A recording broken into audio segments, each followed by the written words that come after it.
You watch someone command a room with just a few words. Everyone leans in when they speak, listens, remembers what they said long after the conversation ends. Meanwhile, you talk, you speak your truth, and yet people's eyes glaze over, their minds already elsewhere. It burns, doesn't it? The feeling that your words are just disappearing into the void. You've said everything you can think of, trying to impress, trying to connect, but it's as if the more you talk, the less they hear. Why does this happen? Why does it feel like others have this magnetic force while you're left speaking into the silence? Here's the uncomfortable truth. It's not about what you say, it's about how you say it. It's about the weight of your presence, the stillness that lies behind your words. The Stoics understood this. Marcus Aurelius said, "The soul becomes dyed with the color of its thoughts." It's not enough to speak. You must embody the truth you wish to communicate. Words without presence are just noise, and your attention, your restraint, holds far more power than your performance.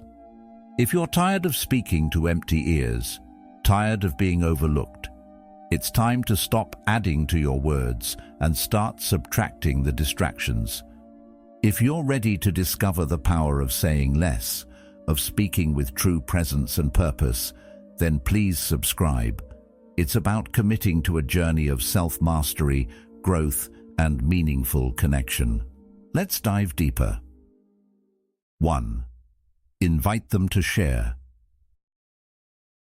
You've probably been in a conversation where someone mentions something intriguing, and instead of letting them expand, you jump in with your own story or advice. Maybe you've even caught yourself doing it, thinking, "I've got something just as interesting to share." It's almost instinctual, right? We all have that urge to contribute, to make the conversation revolve around us. But here's the catch. Every time we do that, we're unintentionally shutting the other person down. We take their moment to share and turn it into a moment for us. But what if there was another way? What if, instead of jumping in with your own thoughts, you simply said, "Tell me more about that"? Think about the power in those 6 words. It's not just about asking to hear more, it's an invitation. An invitation for the other person to open up fully and feel like their story matters. These words let them know that you are genuinely interested in their experience, their perspective. You're giving them space to speak, not because you want to respond with a clever comeback, but because you truly want to know more about what they're saying. This shift from talking to truly listening can change everything. It can turn a casual conversation into something meaningful. When someone speaks, they're often sharing a part of themselves, a moment of vulnerability or excitement, and by simply asking, "Tell me more about that," you're honoring that vulnerability. You're inviting them to dive deeper into their story, to explore it with you. It's an act of humility, of presence. It's a choice to step aside and make the other person feel heard. By letting others share freely, we give them the privilege of becoming who they truly are in our presence. In doing so, we allow the conversation to shift from superficial exchanges to deeper, more authentic connections. And that, in turn, makes us more connected, more present, more attuned to the world around us. It's not about making the conversation about you. It's about creating a space where the other person feels comfortable enough to let it be about them. But let's dig deeper. Why does this simple question work so well? Why does it have such a powerful impact on those around us? When you ask, "Tell me more about that," you're not just filling a silence. You're not just trying to seem interested. You're showing that you care. You're demonstrating a level of respect for what the other person is saying. In a world where most conversations are fast-paced and self-centered, slowing down and giving someone the chance to speak without interruption is a rare and valuable gift. And it's a gift that people remember. When you're present in a conversation, really listening to the other person, you make them feel valued. You allow them to feel seen and understood in a way that many people rarely experience. How often do we, as a society, skip over each other's stories in favor of sharing our own? How often do we perform interest rather than actually engage with someone else's truth? But when you're truly present, you stop performing. You stop thinking about how to impress or how to redirect the conversation back to yourself. Instead, you focus on the person in front of you, and that focus creates connection. Epictetus said, "We have 2 ears and 1 mouth, so that we can listen twice as much as we speak." In essence, he was emphasizing the importance of listening over talking. We are so quick to give advice, to jump in and offer solutions, that we forget the simple power of just listening. When we truly listen, we learn more than we ever would by talking. And the more we listen, the more we understand about the people around us, and the stronger our connections become. Now, let's talk about the magic of silence. Silence is often feared in conversations. People feel uncomfortable when there's a pause. They rush to fill the space with more words, more stories, more anything to avoid the discomfort of silence. But silence has its own weight, its own power. It creates a moment for reflection, for deeper thought. And when you say, "Tell me more about that," and then wait, you allow the other person to take that moment. You show them that you're not just interested in the surface level, but in whatever they want to reveal. That's powerful. And it's not just about the words you say, but the way you create the space to hear. Think about a conversation where the other person listens intently, allowing you to share without interruption. How does that feel? It feels like you matter. It feels like your thoughts have weight. That's because true listening gives power to the words being spoken. And when you give someone that space, they will return the favor. They'll want to listen to you, not just because it's polite, but because they genuinely want to understand you. Here's where it gets interesting. When you let others speak, when you listen fully and without judgment, you become the kind of person people are drawn to. They'll seek you out, not because you're the loudest or the most charming, but because you've made them feel heard. You've created a connection that goes beyond mere conversation. This kind of presence is magnetic. It pulls people in because, in a world where everyone is trying to be noticed, the person who truly listens stands out. So, here's the challenge. Next time you're in a conversation, stop performing. Stop thinking about how you can share your story or impress the other person. Instead, let them speak. Ask them to tell you more, and listen. Listen like you've never listened before. Create space for them to share their truths, their stories, their thoughts. And in that space, you'll discover a deeper connection, a more meaningful exchange, and the kind of attraction that doesn't come from trying, but from simply being. In the end, attraction isn't about what you add, it's about what you remove. When you remove the need to perform, the need to dominate the conversation, and the need to impress, what's left is a powerful, magnetic presence that invites others in, and that's the kind of connection that lasts. 2. Power in I don't know. Let's be real for a moment. No one has all the answers. Sure, some people might act like they do, but deep down, we all know that's not true. Have you ever been in a conversation where someone confidently spouts off something they clearly don't know much about? It doesn't feel right, does it? You can almost feel the inauthenticity hanging in the air. It's like they're more focused on looking smart than actually being truthful. It's frustrating, and it can make the conversation feel forced, even hollow. You start to wonder, are they even aware of how unconvincing they sound? But imagine for a second the power of saying just 3 simple words. I don't know. Now, these words may sound small, but they're anything but weak. In fact, they are one of the most powerful phrases you can use in a conversation. Think about it. When you say, I don't know, you're not apologizing. You're not trying to cover up your ignorance. Instead, you're offering something far more valuable: authenticity. By admitting that you don't have all the answers, you're showing strength, not weakness. You're saying to the other person, "I'm confident enough to be honest with you, even if that means admitting what I don't know." This simple admission opens up a space for real, meaningful conversation. It sets the tone for mutual respect. When you're not trying to act like you have it all figured out, you make room for a genuine exchange of ideas. You acknowledge the fact that you're learning just like everyone else.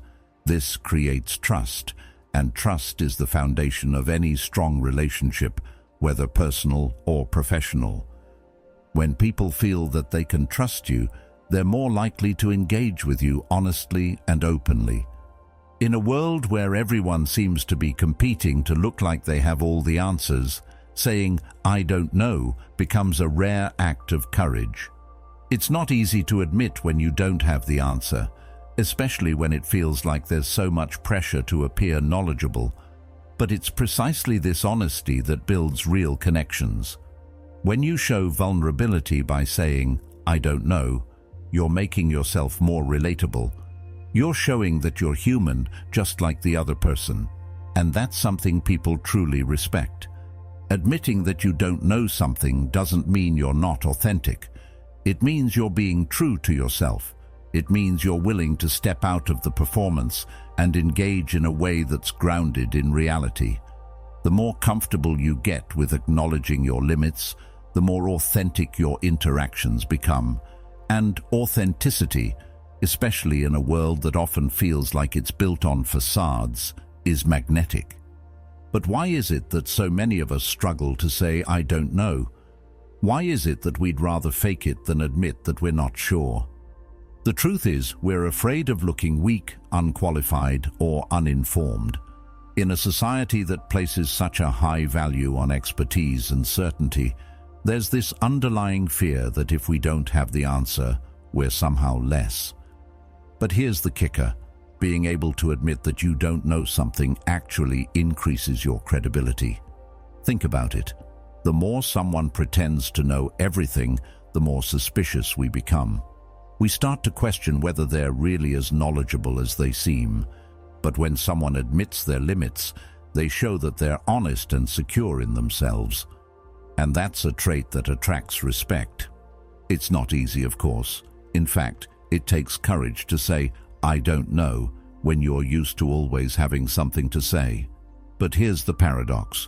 When you stop pretending to know everything, you give yourself the opportunity to actually learn.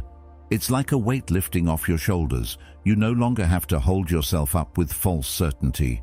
You can lean into curiosity instead, and that's where the real magic happens.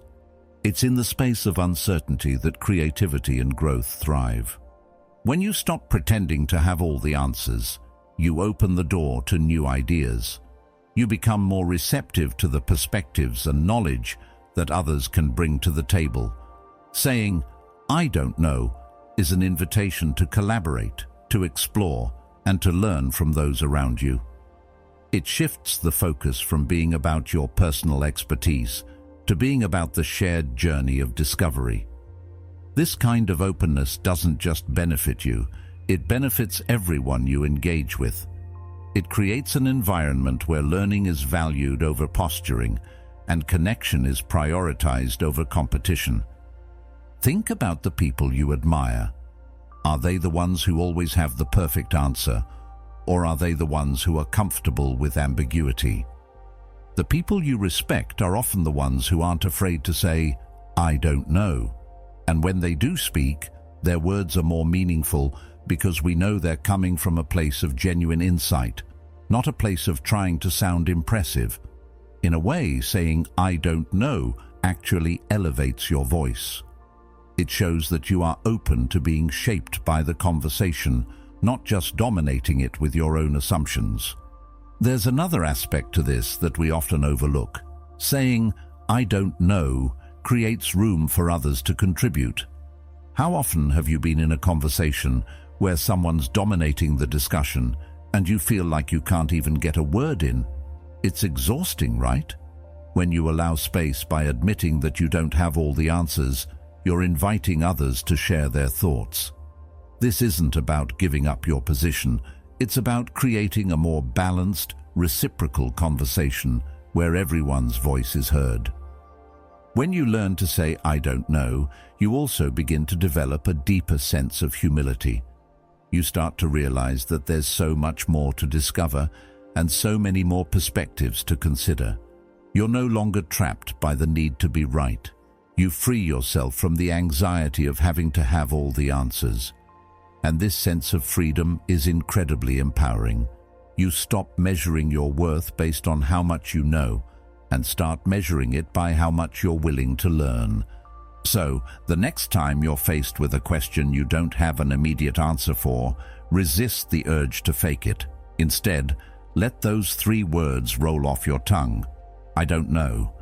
Don't let it be an apology or an excuse. Let it be a declaration of your authenticity. Let it be a signal that you're more interested in truth than in appearances. And watch how your conversations change. Watch how the people around you begin to trust you more, listen more intently, and value your words with greater respect. At the end of the day, the beauty of saying "I don't know" is that it opens the door to all that you can know. It's the starting point for deeper understanding, for richer conversations, and for a more honest and meaningful way of connecting with the world around you. 3. Validate the struggle. You've probably been there.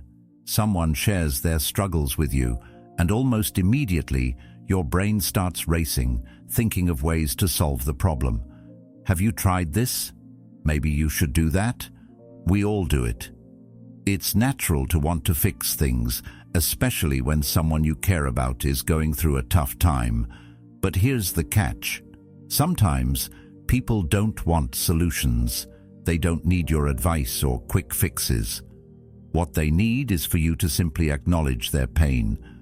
When someone tells you about a difficult experience, the immediate instinct is to try to make it better, to fix it. But more often than not, all they really want is to be heard.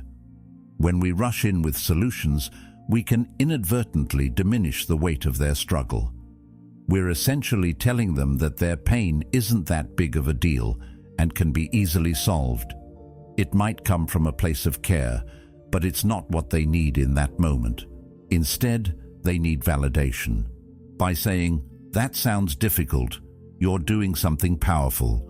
You're pausing, you're listening, and you're showing empathy without trying to immediately jump into a solution. You're not minimizing their experience. You're acknowledging it, and in doing so, you give them the space to feel understood. There's something incredibly powerful about being seen and heard, especially when you're dealing with a tough situation. We've all experienced it, the moment when we're struggling, and instead of rushing to offer solutions, someone simply says, "I can't imagine how tough that must be." It's not the advice that sticks with us, it's the feeling of being seen, that someone took a moment to truly understand without rushing to fix it. It's validating, it's comforting, and it makes us feel less alone. This simple act of acknowledging someone's difficulty is often more helpful than any advice we can give. When you say, "That sounds difficult," you give the person the space to process their emotions. You let them express themselves fully without feeling like they have to put on a brave face or justify their feelings. It's a powerful way to build trust, because when people feel heard, they feel respected. They open up more, and they come to trust you more because they know that you're not just waiting for your turn to talk, you're genuinely present. In fact, validation like this can be life-changing. Sometimes, just knowing that someone truly gets it, that they understand the weight of what you're going through, can help lighten the emotional load. You don't always need to solve the problem. What you need to do is create an environment where they feel safe enough to share, to be vulnerable. That's where real connection happens. Seneca once said, "We suffer more in imagination than in reality." It's a powerful reminder that much of our suffering comes from how we perceive and internalize our struggles. When someone listens to our pain without trying to fix it, they give us the space to understand it on our terms. They help us process it, not by solving it for us, but by simply being there. In this way, our emotional burden becomes lighter, and we gain a clearer perspective on our own experience. Think about it. How do you feel when you're going through something difficult and someone immediately tries to tell you what you should do? Maybe it's well-meaning, but it can feel dismissive. It's almost like they're telling you that your emotions aren't valid, that there's an easy fix and you're just missing it. But when someone simply acknowledges your struggle, it's like they're saying, "I see you, I hear you. You don't have to be perfect or have all the answers right now." This simple act of empathy builds deeper bonds between people. When you acknowledge someone's difficulties, you're demonstrating respect for their humanity. You're saying, "I see your pain, and I don't need to fix it. I just need to be here with you in this moment." That's not something that can be faked. People feel it when you're genuinely present in their struggle. They feel it when you're not just waiting to give advice, but are fully invested in understanding their experience. And here's the thing, this kind of empathy doesn't just benefit the person you're listening to, it also makes you a better, more connected person. When you can sit with someone in their discomfort and resist the urge to fix it, you're cultivating patience and understanding. You're learning how to hold space for others, and in doing so, you deepen your emotional intelligence. This isn't just about helping others, it's about becoming a more compassionate and self-aware individual. When you acknowledge someone's pain by saying, "That sounds difficult," you're allowing them to be real with you. You're allowing them to express their emotions without fear of judgment or criticism, and that's something rare in today's world. We live in a society that often pressures us to move on quickly from difficulties, to fix things immediately. But in reality, it's in the discomfort, the struggle, and the vulnerability where true connection and growth happen. This kind of presence doesn't just make people feel heard, it makes them feel safe. When you give someone the space to feel their emotions, you're creating a safe haven. You're showing them that they don't have to hide their pain or pretend that everything is okay. It's okay to be vulnerable. It's okay to not have it all figured out. And when you create this safe space for others, they'll want to come back to you when they need someone to listen. But here's the real beauty of it. When you validate others in this way, you also end up validating your own emotions. You begin to see the power of simply being present, of acknowledging feelings without rushing to fix them. And that's something we can all benefit from, learning to be with our own pain as well as the pain of others, without immediately trying to solve it. It's about accepting the messiness of life and understanding that it's okay to not have all the answers. Sometimes, the best thing you can do is sit with someone, acknowledge their difficulty, and let them know that they're not alone in it. This kind of connection, built on mutual respect and empathy, leads to deeper, more meaningful relationships. It's not about giving advice or making everything better. It's about being present. It's about saying, "I see your struggle and I'm here with you, no matter what." And when you do that, you not only help the other person, but you also create a stronger, more compassionate connection with them.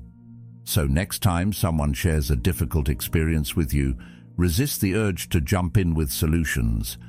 Instead say, "That sounds difficult." Let them know you see their struggle and that you're not rushing to fix it. Just listen, create that space for vulnerability, and watch how much deeper your connections become, how much stronger your relationships grow, and how much more respect you earn simply by being present. 4. Let the pause work. Silence. It's one of those things that often gets a bad rap. We're taught to fear it, to fill it, to make it go away. Silence is awkward. It's uncomfortable. When there's a pause in a conversation, most of us panic, scrambling for the next thing to say. We rush to fill the void because we don't want it to feel empty. And yet, what if I told you that silence could be one of your most powerful tools in communication? Think about it. In a world where everyone's talking, where every space is filled with noise, being comfortable with silence is an act of strength. It makes people notice you. When everyone else is rushing to speak, when words are flying left and right, the person who can sit in silence without rushing to fill the gap becomes magnetic. Silence in its own quiet way draws people in. It signals that you're not just reacting or filling time, you're present, you're thinking, you're engaging with the moment. Have you ever been in a conversation where someone said something profound, and instead of jumping in with your own thoughts, you just sat with it? Maybe you allowed the weight of their words to sink in. You paused. You let the meaning of what they just said settle before you responded. That moment of silence, however brief, had more impact than any words could have. That's the power of silence. It doesn't just leave space. It gives space. It gives your words meaning. It tells the other person, I'm not rushing to fill this space. I'm listening. I'm absorbing what you're saying. Carl Jung once said, the quieter you become, the more you are able to hear. Silence isn't just a pause. It's an opportunity for deeper listening. It's a chance to hear not just the words, but the meaning behind them, the emotions, the intentions. When we fill every gap with words, we miss out on this deeper layer of communication. But when we embrace silence, we allow ourselves to hear and understand more fully. Think about how rare it is to find someone who isn't rushing to speak in a conversation. We live in a world where everyone wants to be heard, where everyone has something to say. But how often do we really listen? How often do we give the conversation room to breathe, to evolve? The truth is, the most impactful moments in conversations often happen not because someone says something remarkable, but because they allow the conversation to unfold naturally without forcing it. The silence that follows a meaningful statement isn't empty, it's full. It's a space where the listener can truly take in the meaning of the words and reflect on them. It's easy to feel the need to speak, to fill the silence with our own thoughts, our own opinions. But sometimes, the best thing you can do in a conversation is nothing. Just sit in the silence. Let the other person speak without interruption. Let the weight of their words land and give them the space to express themselves fully. When you do this, you're not just being a passive participant. You're actively engaging in the conversation, but in a way that allows it to flow naturally. But here's the thing. Silence doesn't just benefit the other person. It benefits you too. When you resist the urge to fill every pause, when you allow yourself to sit in the quiet, you become more attuned to the rhythm of the conversation. You stop worrying about what you're going to say next and start focusing on what's being said. This shift allows you to be more present, more mindful, and ultimately more connected to the person you're talking to. When you stop speaking for the sake of speaking, your words carry more weight when you finally do choose to speak. Imagine the difference between two types of people in a conversation. One person is constantly talking, filling every moment with their thoughts, their opinions, their ideas. The other person listens intently, giving space for pauses, for silence. Which one would you feel more connected to? Which one would you respect more? The truth is, the person who can sit in silence and let the conversation unfold naturally has a deeper presence. They don't need to dominate the conversation because they know the value of listening and waiting for the right moment to speak. It's important to remember that silence doesn't mean disengagement. It doesn't mean you're not interested. In fact, it's the opposite. By sitting in silence, you show the other person that you value their words enough to let them breathe. You're not just waiting for your turn to speak. You're present in the conversation, and this presence makes all the difference. People are drawn to those who can create space in a conversation, who can allow the silence to speak just as much as the words. So, how do you become comfortable with silence? How do you stop the impulse to fill every gap with more words? It starts with being present. When you're truly engaged in the moment, when you're not thinking about your next line or how you're coming across, you can sit in the silence without discomfort. It's about embracing the awkwardness, knowing that it's a natural part of communication. When you stop fearing silence, you start embracing the deeper connection that it can bring. And let's not forget about the effect silence has on the other person. When you allow someone else to speak without interruption, without rushing to share your own thoughts, you're making them feel valued. You're showing them that their words matter. You're giving them the space to express themselves fully, without judgment or comparison. That's rare in today's world, where everyone is trying to be heard. So, when you create that space, you're not just making them feel good, you're building a deeper connection. You're inviting them into a conversation where both of you can be fully present and engaged. Silence is the gateway to better listening. It's where real understanding happens. When we stop talking to fill space and start listening in the pauses, we start to hear the things that matter, the unspoken words, the emotions behind the sentences, the feelings that lie just beneath the surface. It's in these moments of silence that we form the deepest connections. Now, I know it can be uncomfortable. Silence often feels like a vacuum that needs to be filled, but it doesn't have to be. In fact, embracing silence can be one of the most powerful ways to communicate. It's the pause that lets everything sink in. It's the stillness that gives your words meaning and weight. And when you embrace that power, when you stop rushing to fill the silence, you'll find that your conversations will become richer, more meaningful, and more connected. So, the next time you're in a conversation and a moment of silence appears, don't panic. Don't rush to fill it with words. Sit in it. Let the other person's words hang in the air for a moment. Let the conversation breathe. And in that silence, you'll find that the conversation becomes deeper, more authentic, and more impactful. It's in the quiet moments that the most powerful exchanges happen. So, don't be afraid of silence. Embrace it, and watch your communication grow stronger and more meaningful. 5. Lead with appreciation. We're quick to thank people when they do something for us, right? Whether it's holding the door open, helping us move, or covering a shift, we're quick to say, "Thanks for your help." It's a polite, courteous way to acknowledge someone's action, but here's the thing, it's transactional. "Thanks for helping me" acknowledges the task, the service, but it doesn't necessarily acknowledge the person behind the action. It doesn't speak to their character, their essence, their value as an individual. And that's where the real connection lies. What if instead of just saying "thank you," you said, "I appreciate you"? Think about the difference. "I appreciate you" isn't just recognizing what someone has done for you. It's recognizing who they are. It's a recognition of their effort, their consistency, their heart.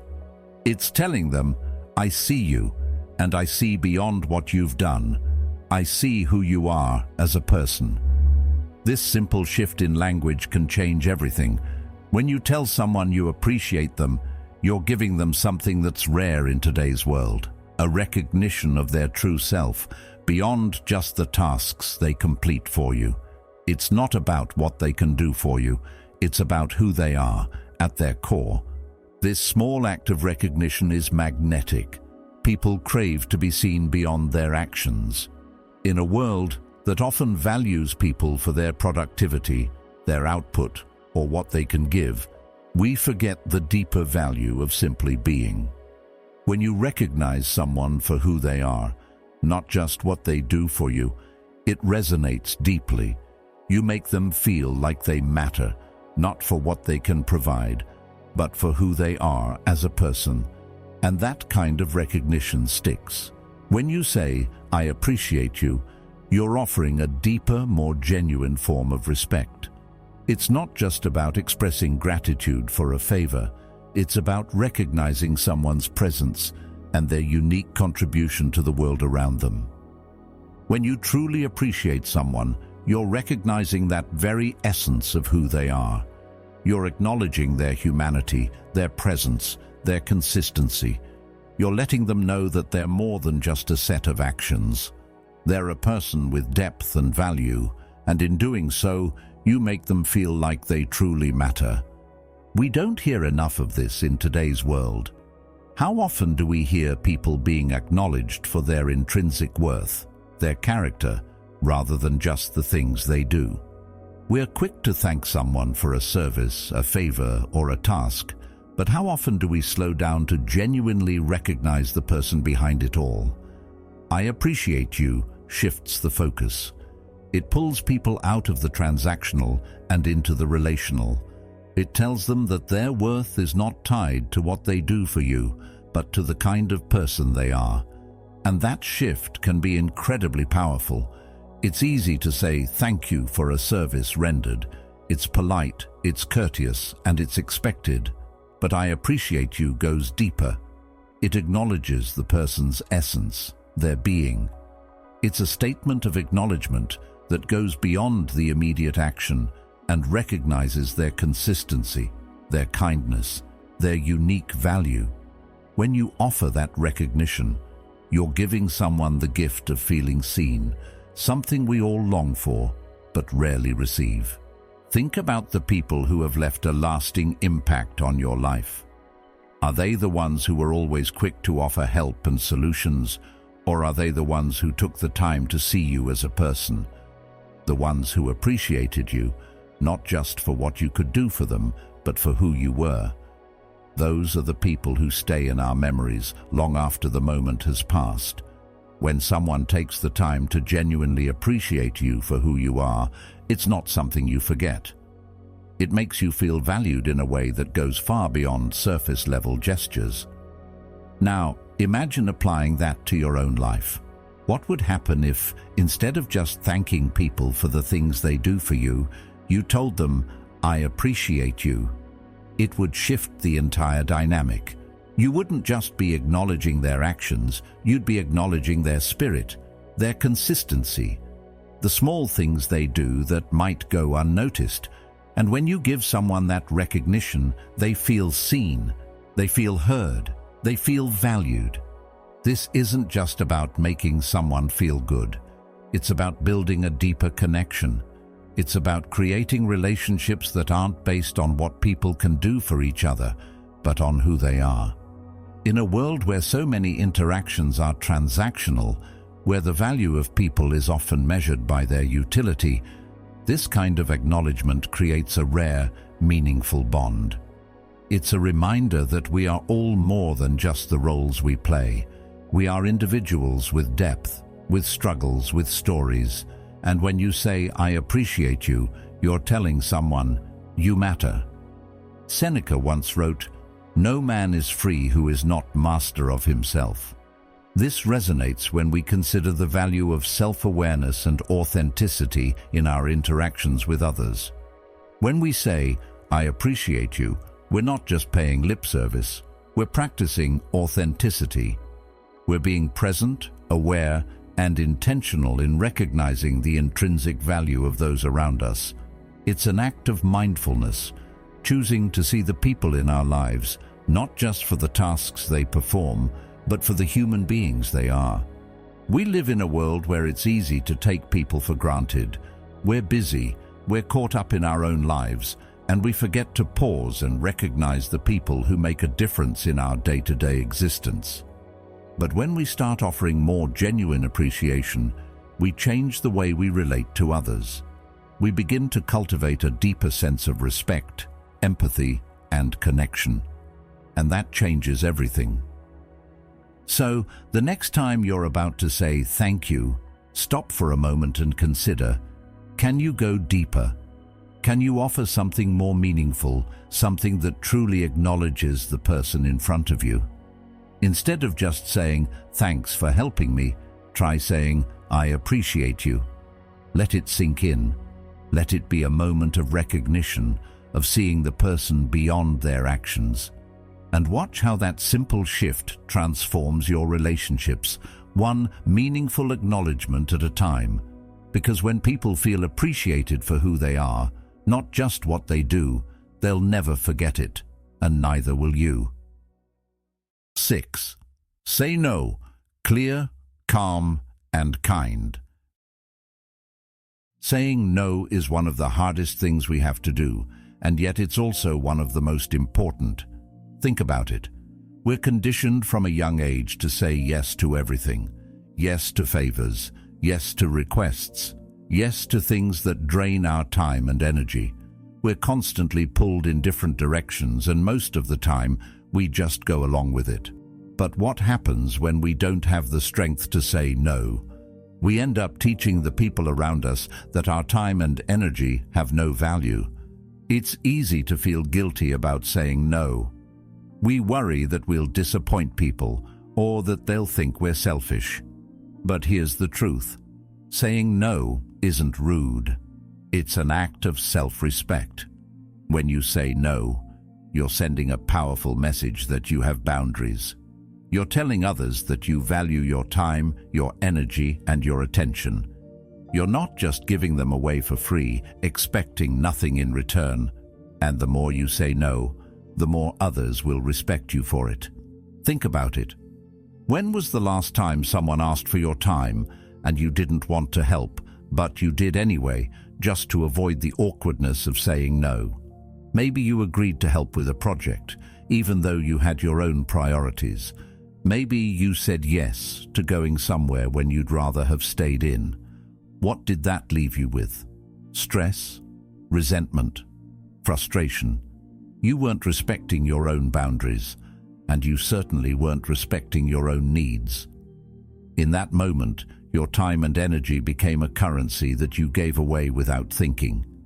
And because of that, people started to take your availability for granted. But when you start saying no, something shifts. Suddenly your time becomes more valuable. Your yes has more weight because you're not handing it out to just anyone. You're not saying yes to every request that comes your way. You've shown people that you won't just do things because it's convenient for them. You'll only say yes when it truly matters to you. And when you start doing this, you'll notice that people begin to respect you more. They'll stop assuming that you're always available. They'll understand that your time is limited and precious, and they'll be less likely to take advantage of it. Carl Jung once said, "The privilege of a lifetime is to become who you truly are. And part of becoming who you truly are is recognizing your worth, your time, and your energy." When you say no, you're practicing self-awareness. You're acknowledging that you can't do everything for everyone. You're making space for what matters most to you, whether that's taking care of your own needs, pursuing your passions, or spending time with the people who truly matter. Saying no also strengthens your relationship with yourself. We often think that saying yes to everything is a way of being generous, of being accommodating. But in reality, it can lead to burnout and resentment. You end up neglecting your own needs and desires just to keep others happy.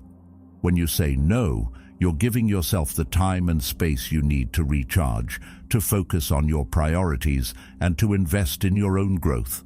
That's not selfish. It's essential for your well-being. And here's the thing. When you set boundaries and say no, you're not just protecting your time. You're teaching others how to treat you. When you say yes all the time, people start to expect it. They start to assume that you'll always be there to help, to listen, to accommodate. But when you say no, you set a standard. You teach them that your time is valuable, and they begin to respect that. They learn that just because they ask for something doesn't mean you're automatically going to say yes. And over time, this leads to healthier, more balanced relationships where mutual respect is the foundation.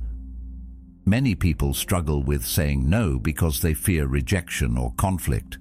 They don't want to disappoint others, or they worry about being seen as difficult or unkind. But the truth is, saying no isn't about rejecting someone. It's about protecting yourself. It's about drawing a line to ensure that your needs are met too. It's about finding balance in your life and ensuring that you're not overextending yourself for the sake of others. You can still be kind and considerate while setting boundaries. It's also important to remember that saying no doesn't mean you're shutting people out. It doesn't mean you're being dismissive or uncaring. In fact, it can actually make your relationship stronger. When you say no to something that doesn't align with your values or your goals, you're saying yes to something that does. You're saying yes to your own well-being, to your own priorities, to the things that bring you fulfillment. And when you make space for those things, you show up as a better version of yourself in every area of your life. Saying no is an act of listening to your own needs, to your inner voice, to your boundaries. It's about honoring your own limits and understanding that you can't be everything to everyone. You have to listen to yourself just as much as you listen to others. And when you do that, you'll find that your yes becomes more meaningful, more intentional, and more valuable. The next time you're faced with a request, take a moment to ask yourself, do I really want to say yes to this? Does it align with my values? Is it something that adds value to my life, or does it drain my energy? And if the answer is no, don't be afraid to say it. You're not obligated to say yes just because someone asks. You have the power to protect your time and energy, to say no when it's necessary, and to create space for the things that truly matter. At first, it might feel uncomfortable. You might feel guilty or worry about disappointing others. But with practice, saying no becomes easier, and the benefits become clearer. You'll find that you have more time for the things that truly matter, more energy for the things you love, and more respect from the people around you. When you say no, you're not just setting boundaries, you're setting yourself free. So, let's stop being afraid to say no. Let's stop overcommitting and underliving. Let's start valuing our time, our energy, and our well-being. And in doing so, we'll create lives that are more intentional, more fulfilling, and ultimately more connected to what truly matters. Remember, your time is precious. Every no you say is a step toward protecting your energy and focusing on what truly matters. By setting boundaries, you're not just preserving your well-being, you're creating space for growth, for clarity, and for the things that align with your true purpose. Thank you for being part of the Stoic Journal community. If this video resonated with you, be sure to check out one of the suggested videos on the screen now. Keep growing, keep setting boundaries, and keep living intentionally. I'll see you in the next one.